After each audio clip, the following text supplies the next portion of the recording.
In our world, phones has consumed us all. We're in a world full of distractions. The world is so loud. We have all these different things happening. And we are shot with the information and it's blasting our brain in its pathways every second. Even when you decide enough is enough and you turn off your phone, the silence is loud. It's unbearable. You can't take it anymore. You reach for your phone again.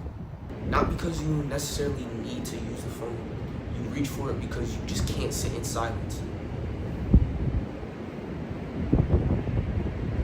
If you're a teen, especially if you're a teen, you were like born in a time where like phones and social media were starting to grow at a rapid pace. So we've been developing this habit and need for social media at such a young age. I mean, the first time I've ever been exposed to a piece of media was at like 5, right? And our parents probably at like 35 or something like that. We've been exposed to social media for most of our lives, and like any other generation hasn't. That's the difference between Gen Z, maybe Gen Alpha, but we're not gonna get into that. We have been exposed to social media for most of our lives, to the point where we use it when we're taking a shit, when someone's talking, at a funeral. I mean, it's getting ridiculous. It's like we can't like function without the phone and social media. And it's time, like, enough is enough. It's time to take back our attention. Section 1, getting your benchmark and tracking your progress. The first step to breaking any habit, in my opinion, is to see how severe the habit is, which is basically our benchmark or our starting point, which is basically how much hours on average do we spend our time on the phone. And this is actually really easy to track. If you have an iPhone, I don't really know about like Androids personally. They'll probably have this feature. I doubt it. I doubt that they won't have this feature. But if they don't, I'll probably see if they have an app for Androids where you can track this metric anyways. And I'll put it up on the screen right here. But anyways, there should be a feature in the settings tab called screen time. And this basically does all the dirty work for you. We will use like the screen time kind of feature in the settings to track all our progress. We'll see our benchmark. And what this screen time basically does is you can see how much hours you have on each day on your phone, and it even tells you like where most of your time on your phone is going. So at the bottom it has like the apps that you do, and it tells you how much hours you spend on those apps every single day. So you can see which like apps you prioritize the most and what apps you don't. And the good thing about this is you can make it a widget, which is basically, it just puts all the information on your screen. I'll show like a screen share of what the widget is and how to add it onto your screen, right? And a tip is to put like the screen time where you'll always see it on your phone. Like you can't really like, like gloss past it. Like it's there. And what this would do is it will hold you and give you like a level of accountability. Because let's say you're on your phone and you see your screen time is getting a little bit too high. You can make the conscious decision to be like, okay, let's get rid of the phone and lay off it for a little while. Now you should have your widgets app on the phone and the screen time app and all that stuff.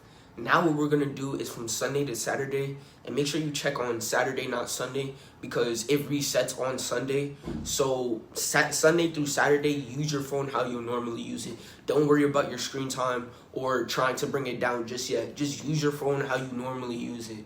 And when you're about to go to sleep or like an hour before Sunday hits or approaches, check the screen time and see your the average number of hours.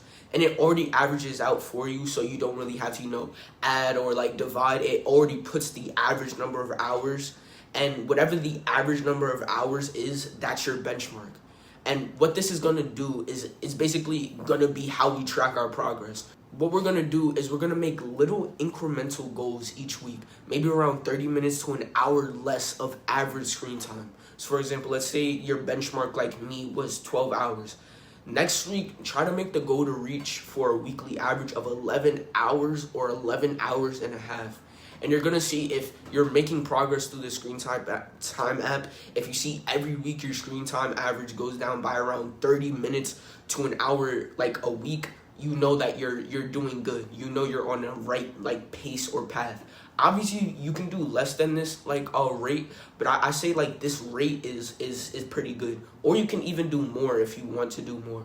But this is like a rate anyone can do. Like anyone can shave off 30 minutes of their screen time easily, maybe without even trying. So this is going to be our plan of attack. We're simply going to make weekly goals to get 30 minutes to an hour less of average screen time on our phone every week. and we're going to use our screen time app and the widget on our phone to track it. And the good thing about this is you can have like a really high day where you are on your phone for like 13 hours and still technically reach your benchmark goal if you only use your phone for like 4 hours for 3 days after that. So it kind of leaves room for errors, especially in the beginning. But when you're at a level where you're trying to do 5 hours a day, it gets a little bit less easy to leave room for error. Also, I want to add that some weeks you're going to overshoot your goal, and that's completely fine. Just go and try again the next week. This is your journey, and it's not going to be a smooth road, and you have to remember that. Some days, some weeks, you might have like a 3-week hot streak, and then all of a sudden, you're trying to get to like 8 hours, and then you struggle for like 2 weeks, and then you finally get it. It's gonna happen, but as long as you're making the conscious decision to try to get that 30 to an hour less, then that's all that really matters, and eventually you'll hit it if you just keep on trying. Don't give up because you just randomly it just randomly shot up to 9 hours when you were trying to reach 8. Just keep on going, keep on treading, and make the conscious effort to lower your screen time, and it will happen eventually, trust me. Section 2, understanding why you use social media and your why. So if we understand deeper why we go on social media, we can attack the root cause. Also, if we create a strong why, we can bear almost any how. A quote by Nietzsche, which means that if anyone has a strong enough reason to why they're doing something, if there's a strong enough purpose to why they're doing it, they can face any problem or excuse with ease. Because during you trying to lower your social media addiction, you will start to see that you'll be in a state where you start to make excuses and start to justify your social media addiction. Oh, I did this so I can scroll for a few. Oh, I did the hard work. Oh, I went to the gym. Let me just scroll for a few. If you don't know what you're doing, the excuses have power. An excuse only has power to a person that doesn't even know why they're doing something. For a person who does, the excuses hold no power. If you find yourself realizing that you give into excuses easily and that you make a lot of excuses, maybe look deeper and see if the reason you have in your head for doing this thing is even worthwhile, even strong enough to push that excuse away. First, let's start with trying to understand why we use social media. So I believe that any habit in this world has a shallow reward, which is a reward seen on the surface. So the immediate benefit a certain thing gives you. In this case, it's social media. So we don't have to fill in the blanks. It's social media. But the other reward, and in my opinion, the most important reward, is the deeper reward. Your deeper reward in this case for social media is, what does social media truly give you? What does it actually offer to you? And you can find your deeper reward using the shallow reward. So you basically find your shallow reward. It's easy. Through asking, what are the immediate benefits I get from doing blank? In this case, we're going to fill in the blanks with social media or just phone usage in general, right? The trick is not to think too hard about this, right? It's just a shallow, you kind of reason. So it maybe be for entertainment. You just go on the phone to get immediate entertainment. You see a funny video, you laugh. You see an entertaining video, you're stimulated, right? Just immediate things, and just don't think too hard about it. That's basically the trick. So what are the immediate benefits or things that you get from going on social media and using your phone? And usually it's only 1 to 2 things. It doesn't have to be a big ass list. Again, this just gonna make it more complicated. Just to make it easier for yourself, just list the main 1 or 2 things that this thing gives you. Preferably 1, because it will just be easier. The process will just be easier in general. For example, mine was entertainment. Now, to find your deep reward, ask yourself, what does your shallow reward give you? The trick here is to be brutally honest with yourself. For me, since my shallow reward was entertainment, I asked, what does the entertainment actually give me? For me, it was to help with loneliness. I wasn't particularly lonely. I had friends and all that stuff. It's just when I was alone by myself with my thoughts, I just felt lonely. And I couldn't deal with that. So I used the phone and social media as a distraction to run away from that loneliness. For you, it can be different. Just the basis is, just ask yourself, what does your shallow reward give you? What does the entertainment or stimulation that you get from social media or just phone usage in general actually give you? Something to make this easier for you is to realize that your deeper reward can be 1 or 2 groups. It can either be that you're running away from something, like a feeling or a thing, like lack of purpose or your thoughts. For me, I was running away from a feeling, which was loneliness. And I'll even say that I was running away from my thoughts because I couldn't be alone with my thoughts. So I was in that like group where you're running away from something, right? Where you're trying to like forget, or you don't want to deal with something. It can also be because it satisfies a certain desire, like a desire that we have, like status. Maybe you're a Discord mod and that you have status in that kind of space. Or it can be like connection. Maybe you have like a friend group on social media where like you connect with them and you talk with them. Or maybe it's love. Maybe you have like an e-girlfriend. I mean, I'm just showing you the possibilities are endless. Anything can be the case. So you can either run away from an emotion or thing, or it can fulfill a deep desire or hole that you have in your life. So after you have your deep reward, you know what you do and why you do it. And what you have to do is you have to find something, specifically a good habit that satisfies that thing. What does this mean? This means, let's say your deep reward is loneliness like mine. You can join boxing gyms, jiu-jitsu gyms, practice social skills in real life to make friends, go on dates where you can talk and build connections and make relationships. And this talking and building connections and making relationships will satisfy your loneliness, which takes away the root problem that for the reason why you use social media, which is loneliness. Let's say it's because it's like connection or love, and you have like these online friends and you have like the e-girlfriend. Ask yourself, do these people benefit me, or are they just a convenience? Ask yourself and really do this. Don't like try to think about the good times with these people. Are these people actually good friends? And basically what makes a good friend or partner is a person that shows and reciprocates effort back, brings you up, and holds you accountable. Those are the two things. If they don't do that, then you have to cut them off and find people that do that in the real world. But if they do that, I'm not telling you to cut them off just because they're, like on the internet. Keep them. Just find people that do the same things that they do in the real world as well. And again, these can be going on dates, practicing social skills, going to the gym, places where you can make connections. I mean, there's a lot of things you can do. But overall, like the main thing you need to grasp, these are just examples, of course, because everyone has different shallow rewards and different deep rewards. But the main thing you have to do is once you find your deep reward, find a habit or habit that's good. And all good habit is a habit that gives you something good back in return. Whether that's knowledge from like a book or improved mood after you worked out or did some, like deep work. Anything that gives you like something good back in return is basically a good habit. Find a good habit that helps you with that deep reward, and you'll see that your screen time just plummets down. For example, when I joined my boxing gym and I started being more social to people in school, no joke, my screen time dropped from 12 hours to 6 hours, like the average, right? And that's because I filled that social aspect of my deep reward through those things. Now it's time to find out your why. You know why parents would work 12-hour shifts, get 3 hours of sleep, and do another 12-hour shift? It's because they have a reason beyond themselves. Their children. I like to say a good parent is the most disciplined person in the world because they have the strongest why, which is their child. I know I say a lot of this, like, stay true to yourself, and like all this, like, yo, you should live for yourself, don't live for other people. But truthfully, I'm gonna tell you the truth. Part of you hates yourself. No matter what you do, no matter like what you think, no matter the mental diets you do, no matter how much you work out, part of you hates yourself. Part of you wants to stick to the bad habits. In one of my videos, I think it was the negative cycles one, like how to get out of a rut, I said that we are a duality. And that still holds true. We are everything, but we simply choose not to exercise one of those over the other. Well, it's true, you're everything. You're a person that loves yourself and a person that hates himself.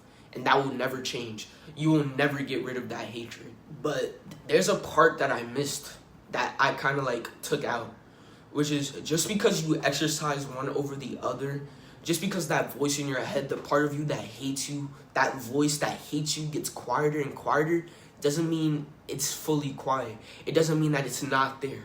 I had to come to terms with that. I did the shadow work. I integrated parts of my shadow, the things I didn't want to think about, into my work. I was truthful with myself. I was doing good. And then I randomly stopped. The excuses started coming in. I gave in to like all these different vices. And you see the shadow work and integrating yourself into your goals, and the work is the first step. It's like the first line of defense for the excuses, right? The second line of defense is this why. A why beyond yourself. This was the thing I was missing. That's why I was getting into ruts and going back to my old ways despite me doing all the shadow work and all this stuff. That thing still works. Being truthful with yourself still works. But also having a why beyond yourself is that second line of defense. When those excuses break that first line, your shadow self, you integrating yourself. That why, that strong why beyond yourself is the one that's gonna push them back out, right? So you have to look and see what your values are, right? Look and see, what do you value? Is it family, legacy, impact, business? Make sure it's something beyond yourself. So nothing like, I want to improve myself. I value improvement. I value improving myself. Because again, a part of you doesn't want to improve. Or because I want to grow. Because part of you doesn't want to grow. Find something beyond the body of you. Find this, like something that you value beyond you. For me, I picked impact. Those are just some I threw out there. Like the values, those are just some values I threw out there. You can use family, business. Just find anything that you value, that you truly value, that are beyond you. And this is the important part. Connect that why to your social media use and show how your social media use negatively affects your why. So for example, I picked impact. I want to make an impact on the world to help people through videos, business, research, whatever vessel I choose to pick. I just want to make an impact. Now, if I'm scrolling on social media for hours on end, then I'm wasting time that I can be using to create things, to make an impact on the world. I mean, ironically, I need to use my phone to make an impact because I needed to record and edit my videos or do outreach for my cause. Or like just learn how to be like better at like videos to make an impact, like more better, right? That wasn't good grammar, but you get what I'm saying. My screen time would probably be an hour, I'm not gonna lie, if I didn't need my phone to create these videos and do outreach. I guarantee you the reason why is because I have a strong why. So find a why beyond yourself that connects to one of your values that are, again, beyond yourself. And then what I want you to do is I want you to connect that why to social media and show how your social media use negatively impacts that why. So let's say one of your values and your why is family, right? You can be like, my social media use robs me of quality time that I can spend with my family and building those relationships. It's that simple. But really think about it. Don't rush this process. Create a strong why, because the stronger the why, the easier this journey will be. Create that why, and when you say that why aloud, you're like, yeah, no excuses getting through this one. And every time you feel the excuse or an urge to go back to social media and be like, let me relax for a little, let me scroll, go back to that why. Think about and consciously think about that why. This why is ingrained into you now. And every time you want to venture off and scroll on social media and do some degenerate shit, just go back to that why. And I promise you'll just stop right where you are and you'll be like, I'm not going to do this anymore. Section 3, do something / mindfulness. Quick and simple, an empty mind is the devil's workshop. So do something, find something productive to do, specifically things that align with your goals. I mean, everyone has goals. So simply see your goals. If you don't have goals, I mean, technically lowering your social media consumption is technically a goal, but that's not the point. Find another goal, like an aesthetic body, 10K a month, straight A's, any goals that you want to achieve, and then find the things that you need to do in order to achieve it. And you do this by asking yourself, what are the things I need to do, not want to do, the things I need to do in order to achieve this goal? And then you just input your goal there. The answers to those questions are going to be the things you focus on. These will be your highest leverage tasks. Now, what you do is you create daily goals that you want to achieve that relate to those highest leverage tasks. And you work until those daily goals are achieved over and over and over again until you reach, your goal. Once those goals are achieved and you have free time, don't go back to social media. I know you think you deserve it and all, but the true thing, if you have free time after you finish your daily goals, is just to learn. Read or watch videos, specifically long-form educational videos about things that relate to your goal. So if your goal is an aesthetic physique, look at videos or read books on diets or how to cut or bulk. If it's 10K a month, read books about sales or how to create products. I mean, you can use social media, maybe scroll on Reels or text your friends for like 30 minutes or an hour or so. You don't have to like completely just cut it out. But if you want to like cut it out, you can. But I'll say around 2 to 3 hours on average is healthy. Like genuinely is just healthy. You can go lower than that, but 2 to 3 hours is like kind of like a goal that you should set for yourself. Now, I think this is an important topic, especially when we're talking about social media, but like mindfulness, so meditation, nature walks. But specifically, I want to talk about raw dog. No, not that type of raw dog. You know, there was a meme like a while back talking about raw dog on flights. Again, not like that. But basically what they did was they just sat there, no stimulation on like a 14-hour flight. Because I know that a lot of people bring their phones everywhere, even for like a 5-minute walk. So what I would say is that sometimes when you're going somewhere, raw dog it, meaning don't check your phone or social media while walking outside, grocery shopping, or daily activity, like any like daily activity you do or simple tasks, try and raw dog them. Try to not use your phone at all while doing that task. Also, going on nature walks without your phone or music is also really helpful, where you just focus on your surroundings and explore your area.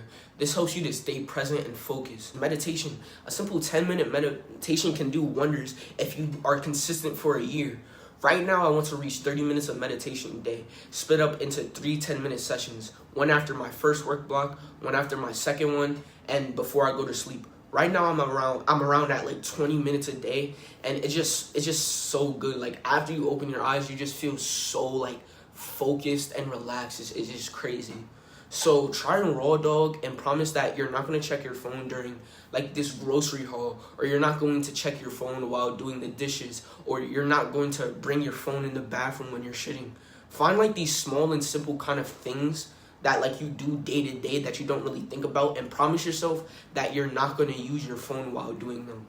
Add this with like a couple, like a 30-minute, like quick 30-minute nature walk like every day, and some like mindful meditation, and your mind will be super clear. You'll be surprised how clear your mind can be, and you'll be surprised how much, like, you know, I don't know how to explain it. Like, you just be surprised like how present you can be with things now. You can be surprised how you just feel everything better now. If you watch this all the way through, you're my ideal customer. And I just want to add that I have free one-on-one coaching calls where I help young guys lost in their journey to self-improvement gain clarity and knowledge on how to actually start progressing in their goals without the uncertainty on whether they will achieve their goals or overcome their roadblocks. So again, it's free. You just book the one-on-one call in the description, and we can just talk about whatever you feel like is stopping you from making progress and finally accelerating. So if you're interested, links in the description below this video. I wish you luck in your journey, and peace.